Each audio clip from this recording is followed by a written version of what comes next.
did you give any consideration of saying, maybe I should register as a third party for this circumstance, or maybe I shouldn't because of my interpretation of what I'm going to do? Or did you not make that determination? Tim, I appreciate the question. Yeah, I absolutely did think about that at great length.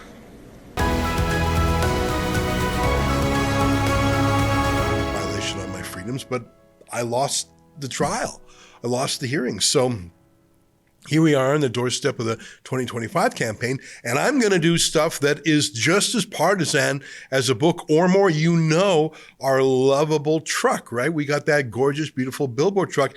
That thing is going to be running at least 8 hours a day, every day. I mean, we're just going full tilt with the truck. And of course, we're going to hammer the Liberals. What do you think we're going to do? And I know in my bones, if we don't set up a registered third-party campaign group and do what that cop said, I know I'm going to be in front of a prosecution one more time. And the trouble is, your second offense, second conviction, they're going to wallop me. They're going to give me a $100,000 fine. And that's just not the way we're going to use our donors' money here. We're going to use it to fight the bad guys. So I absolutely object to becoming a registered campaign group. I think it's a violation of my civil liberties. But I have to do it while that is the law. So I am doing that. And I'm doing it in my personal capacity because I don't want to commingle Rebel News stuff. Rebel News is going to continue doing journalism. I'm not going to continue to be the boss of Rebel News. Obviously, I'm going to be a journalist with Rebel News every single day. But I have set up this group called forcanada.ca. Its own bank account. I put in the first donation.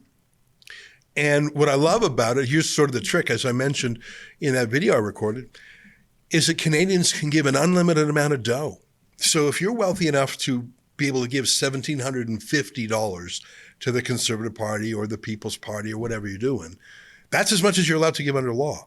But there is actually no limit to what you can give to a super PAC, or as they call it in Canada, third-party campaign group. So I think that's sort of awesome. So I didn't want to go down this road. I object. I'm doing it under protest. But if the government insists I set up a third-party campaign group, all right, let's get ready to rumble. I'm sort of excited about it. So I've told you the structure of it. It's just a third party. The purpose of it is to not get arrested. I can also tell you what it's not, is it is not a campaign with party candidates. So I want to let you know I am not going to split the vote by running against anybody. So there were some people who were worried about that. So what will we do? Well, first of all, we're not allowed to collude with other groups, which is fine. I have no interest in doing that. I have my own issues that I want to focus on like a laser. And here's what I want to emphasize, and I touched on that in my video from yesterday. I'm not interested in making the same arguments that Pierre Poilievre and the Conservatives are. First of all, they're good at it. Second of all, they have a huge budget. I think it's around $25 million or maybe even more. So they don't need me talking about, for example, how the per capita GDP in Canada has gone down. They don't need me to talk about how housing prices have gone up, how inflation has made even food expensive. I don't think they need that. They're going to talk about that. But what are they not going to talk about? Things that they are worried about, being accused of being too right-wing, things that are maybe a little bit politically incorrect.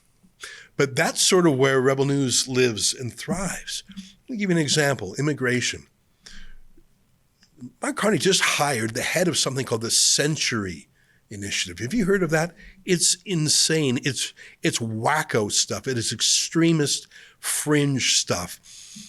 The Century Initiative, as the name implies, would bring 100 million people to Canada. So it would bring in so many migrants that our population would be 100 million. That's psycho. And the leader of the Century Initiative was just hired as a senior staffer by Mark Carney. By the way, if you brought in 60 million new Canadians, you're not bringing them in from the United States or from Denmark or from other first world liberal democracies. You can't find 60 million people who would come to Canada. Economically, that would likely be a step down for most of them, given how we're doing. You're going to find those people in Pakistan and Bangladesh and Syria and Africa and people that do not have economic or cultural fit with Canada. That's the Trudeau approach to immigration, bringing people from Gaza. You could bring 2 million people in from Gaza like that. It's not going to help the Gazans, and it's going to be a detonation, both physically and morally, in Canada.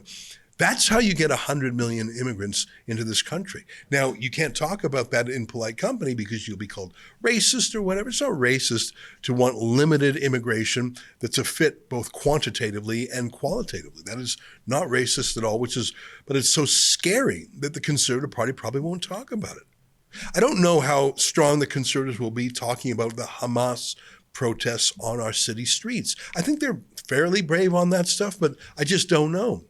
How about transgender extremism? Not only has Mark Carney said that he's all in for woke, but we learned from an expose in our friends at Juno.com that Mark Carney's daughter is a trans activist who actually went to a radical clinic in the UK called the Tavistock Clinic. Now, some people said, oh, you can't talk about that. Why are you picking on his daughter? Well, first of all, she's a grown adult. Second of all, she's an activist who talks about her politics and, in fact, is a public campaigner. The reason it's relevant is not because Mark Carney's daughter says those things, but because it's relevant to Mark Carney himself. What does he believe? And the fact that he would go along with sending his daughter to such a terrible and controversial place as the Tavistock Center, I think demands some questions. Also questions about Mark Carney's loyalty and his citizenship.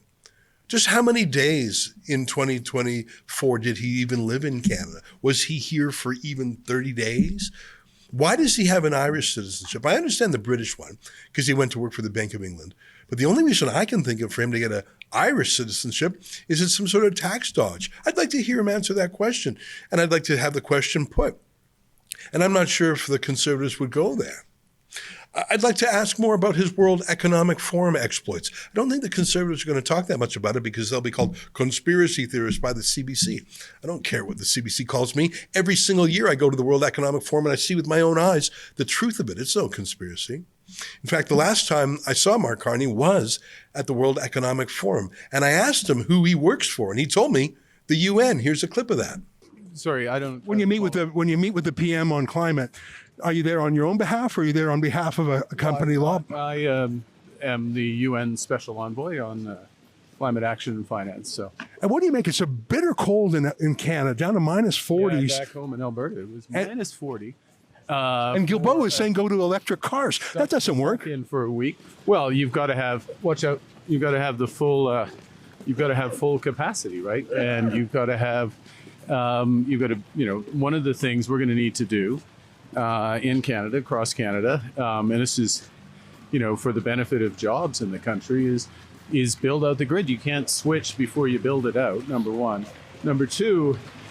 One of the things you need, regardless of the form of energy you have, we have, is also to have what's called a capacity market alongside the electricity market. So you think that Guilbeault's plan is a little bit hasty since we haven't done those foundational things? Well, I think what's important is that, whether it's in Alberta, Ontario, Canada, Australia for that matter, is that you have to build. You have to build.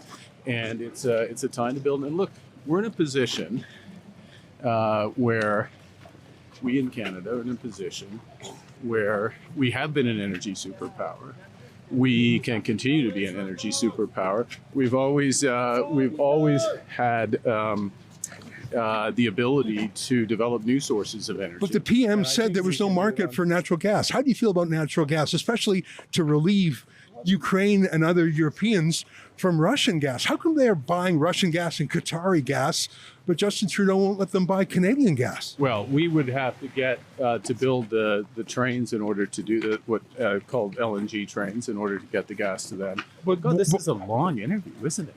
Yeah, what exactly did you do with the UN? And how is it that while you're working for the UN and the Bank of England, you're running these for-profit ventures on the side? How is it that he becomes a 100 millionaire, or is he a billionaire? He won't tell us. How do you make so much money while being a public servant? I just don't think it squares. And finally, the campaign we're already running about Ghislaine Maxwell. If you remember Ghislaine Maxwell, that was Jeffrey Epstein's right-hand woman, the sex trafficker. She's in prison right now. She was hanging out with Mark Carney and Carney's wife. They were friends.